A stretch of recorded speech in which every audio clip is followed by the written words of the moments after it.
Hi నమస్తే. నేను మీ శ్రీనివాసుని మాట్లాడుతున్నాను. మన నారా చంద్రబాబు నాయుడు గారు మన గ్రామ అభివృద్ధిస్కో అభివృద్ధి కోసం ఉద్దేశించి ఒక మాట మాట్లాడారండి. నిజంగా నాకు చాలా చాలా హ్యాపీ అనిపించింది. అది ఏంటంటే, ఒక గ్రామంలో ఒక మంచి వ్యక్తి ఉంటాడు. ఆ వ్యక్తి గ్రామం మొత్తం అందరికీ సపోర్ట్ చేస్తాడు. కానీ అదే గ్రామంలో నేర చరిత్ర కలిగిన ఇంకో వ్యక్తి ఉంటాడు.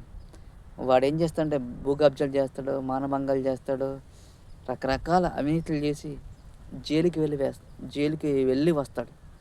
వాడు ఈ పంచాయతీ ఎలక్షన్‌లో ఏం చేస్తాడంటే బస్తీ మే సవాల్ విసురుతాడు.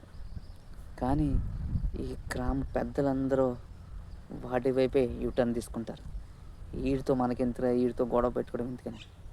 నిజంగా అక్కడే ఆ ఊరి ప్రజలకు సపోర్ట్ చేసిన ఒక మంచి వ్యక్తికి మీరందరూ సపోర్ట్ చేసినట్టయితే మీ గ్రామం బాగుపడుతుంది.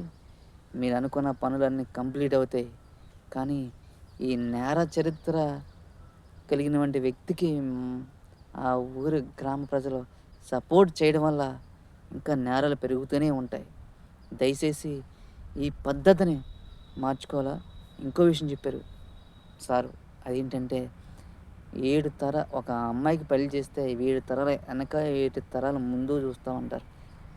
కానీ మనం ఎందుకు మన గ్రామ పంచాయతీలో సరైన వ్యక్తిని, చదువుకున్న వ్యక్తిని, మనకి సపోర్ట్‌గా ఉన్న వ్యక్తిని, ఊరికి మంచి చేయాలని కోరుకున్న వ్యక్తిని మీరు ఎన్నుకోవట్లేదని సా ఇంకో విషయం కూడా చెప్పారు. చాలా చాలా బాగుంది. దయచేసి గ్రామ ప్రజలందరూ ఈ విషయాన్ని గమనించాలి.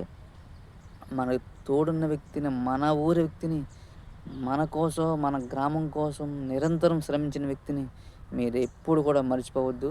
అలాంటి వ్యక్తులకి మీరు సపోర్ట్ చేయడం వల్ల మంచి మంచి అభివృద్ధి చెందుతుంది మన గ్రామం. దయచేసి ఇలాంటి వ్యక్తుల్ని మీరు ప్రోత్సహించాలని కోరుకుంటూ సెలవు తీసుకున్నాను. నమస్కారం.